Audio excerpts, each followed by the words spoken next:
Welkom by ons video oor hoe om die verskille tussen bemarkers en hul kliënte te verstaan.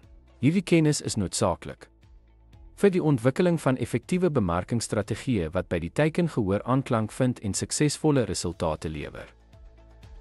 Bemarkers en kliënte beskou waarde dikwels anders.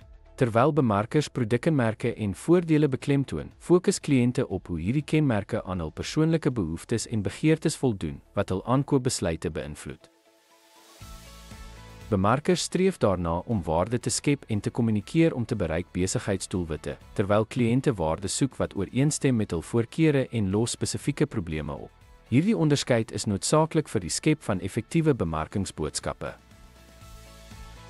Bemarkers het toegang tot uitgebreide data en insigte deur strategiese benaderings gebaseer op marknavorsing te gebruik.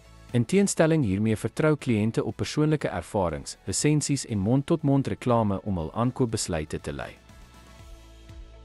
Terwyl bemarkers formele kommunikasiekanale gebruik wat op breë gehore afgestem is, verkies kliënte informele kanale soos sosiale media en persoonlike aanbevelings.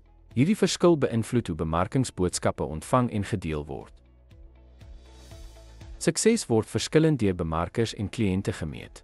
Bemarkers fokus op maatstawwe soos verkope en handelsmerkbewustheid, terwyl kliënte sukses meet op grond van tevredenheid en of die produk aan hul verwagtinge voldoen.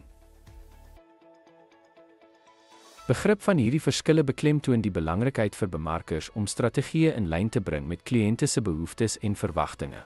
Deur dit te doen, besighede kan skep meer effektiewe veldtogte en behaal beter resultate. Dankie dat u ons video oor die verskille tussen bemarkers en hul kliënte gekyk het.